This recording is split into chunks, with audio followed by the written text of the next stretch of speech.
Good morning and welcome to the Saturday special of Dr. Lamba's Awakening Call. Day before I was reading some magazines and I was shocked to see how some universities and colleges are coming up with a fraudulent ranking system. There's a university in Pakistan, for example, which says it has one of the best mechanical engineering departments, and the ranking has been supposedly done, allegedly done by Stanford University. However, Stanford University doesn't hold any ranking appraisal. And that university, which is supposed to have the best, one of the best mechanical engineering department, doesn't have engineering faculty at all. The ranking of the universities and the colleges and the educational institutions has been used to promote businesses since education has become a business. And that leads me to think, what's the purpose of education? Is it meant to bind? Is it to be perceived as a stepping stone to career growth? Or is it to let a human become a real human being? The purpose of education is to liberate his mind, the person's reader's mind, the learner's mind, his or her, and not to bind the learner. Are human beings thinking and doing are contradictory as a result of solutions based on text and the principles being imposed on life? And right from the day the child is born, as they always say, the parents, the siblings, the teachers, and the peers try to impact and influence by their own principles, and then they forget that the solutions have not come out of the problems.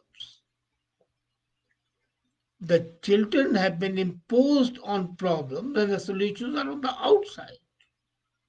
Problems are inside the children and later on inside the human beings. Solutions are in the intellect. Problems pertain to life. So there's the conflict and the result that the human beings become suicidal, intellectually suicidal, and they commit intellectual harakiri. Their thinking capacity is benumbed. However, if their minds are not made fearful, they would face any situation with courage and see life simply, naturally, freely. And that's the purpose of education, to make a human being see life, visualize life in a very simple manner, in a very natural manner, in a very free, emancipated manner. It's no good at all if the education makes the mind of a person burdened, complicated, and old. A burdened mind deprives a person of the knowledge, of the joy and the beauty of life. And he perceives the life within the parameters of the education received. And to experience joys and the knowledge of life,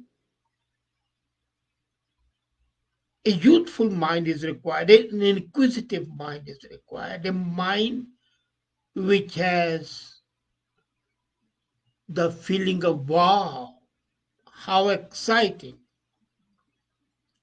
The body is bound to become old, but the mind can remain young forever till the last moment. And the job of the education is to keep the mind young to always have the spark of curiosity ignited. When I read Greek plays, I don't read them because they'll get me some money. I don't read them because of career advancement, but because of the beauty of the life they reveal to me, because of the intricacies of the intellect, the intricacies of the human endeavors to face the fearful odds. The education as we see today in the schools and the colleges and the universities is deadening. It doesn't awaken the mind the way education should. It deadens the mind. It has a sedative effect. It kills the curiosity. It fills the mind with all thoughts which has no relevance to knowledge, to the sense of awe and wonder. And the mind becomes old, burdened, and tired. And slowly, that human being with such a mind is no longer a human being. He's a biped. And when I say he, I mean she as well. So, the human beings are being converted into bipeds by the education. And that's a tragedy. Feeding thoughts has come to mean feeding memory. It doesn't spark thinking or intelligence. Memory is mechanical. Let's not forget it. Intelligence is consciousness. And the purpose of the education is to awaken consciousness. You can remember a thing mechanically, but you may not be able to connect it to your consciousness. So, when I see education, my question is, does education today teach us, the youngsters, how to think? Are they satisfied only with feeding? Are being fed with the dead, borrowed thoughts? And that's my objection to the course as well. These are borrowed thoughts without being put into practice. I know some people have the habit of quoting from the religious text and time out of reason. I'm just deluded, flooded by these quotes, which have relevance provided they are put into practice. But no, they are just vomited it out as they have learned. They borrowed thoughts, they're dead thoughts. And education makes people feed, grow on those dead thoughts. What other power makes one more alive than the power of thinking? And education, for the majority, doesn't make them think. It just makes them accept what it is. Nothing makes one's life more lifeless and rigid than learning others' thoughts. And this accumulation of thoughts, thinking, and intelligence are not born, they are imparted. Education practically means to educate means to draw out your latent qualities. But here we don't draw out, we push in the borrowed thoughts. There's too much of emphasis on mechanical memory, and that negates the very purpose of education, what it should be. I would prefer education to bring doubt, create doubt, not belief. Because doubt has to be taught, has to be created if thinking and intelligence are to grow. If you believe it, then why are you going to question it? But the basic education should tell you to ask questions why, what, how. Blind belief, blind trust binds you, enslaves you, whereas doubt liberates you. And the purpose of education should be to create a sense of questioning, and that's not being done. I do not mean distrust. Distrust is only the negative form of trust and belief. Trust and distrust both are the death of doubt. So trust has nothing to do with it.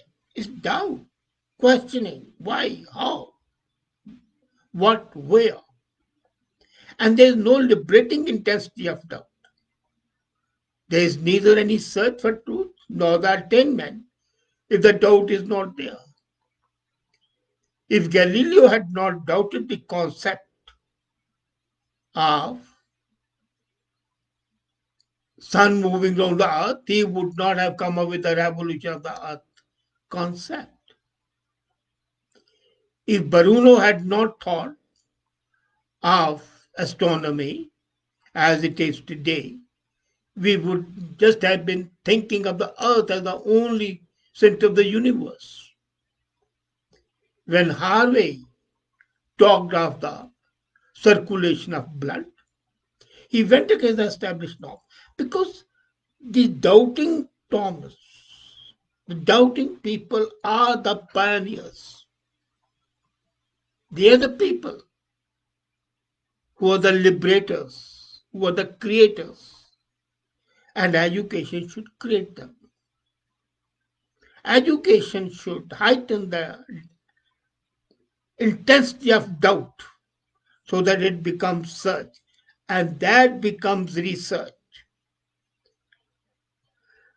Doubt is a thirst for knowledge, for attainment of facts. Doubt is a longing, and it's a fire of doubt that life is turned and the thinking is born. And the education purpose is to make people think, not to accept the dogmas and the thoughts given to us by the ancestors. No, quite possible that when we start thinking and start questioning, those very concepts and dogmas might appear to be correct, and then we accept them, but not without questioning. The pain of doubt is the birth pain of thinking. Let's not forget that. One who escapes that pain is deprived of the pleasure of thinking. So, when I study, I do not study for getting knowledge, but for ensuring that it stimulates me to think more. But what's happening? The schools of learning, the colleges, the universities, they are trying their level best to destroy the original genius. If there's intelligence, then discipline is born by itself in the life of a person. But the education doesn't encourage intelligence. One has to depend on imposed discipline. And then education, if it's really education, has to be free of the outside imposition of discipline. The discipline should come from inside. The dormant concept of intelligence giving rise to the discipline is important. And such an intelligence becomes self discipline. In such a life, there is neither suppression nor heaviness. There's no burden. It's light as air. It is fast as stormy wind. And such a life is simple and natural, like the life of flowers. When education stalls the process of this natural growth, then the light of one's intelligence is diminished. And there is the possibility only of chaos.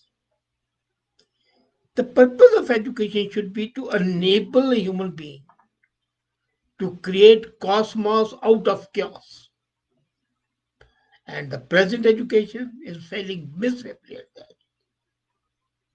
We need an education system where there is no suppression, there is no possibility of explosion of chaos, there is no suppression of doubt, there is a clear cut way to question everything so that human beings remain human beings, Homo sapiens, and not bipeds. And if that's not done, then education had better not be there. Don't you think so?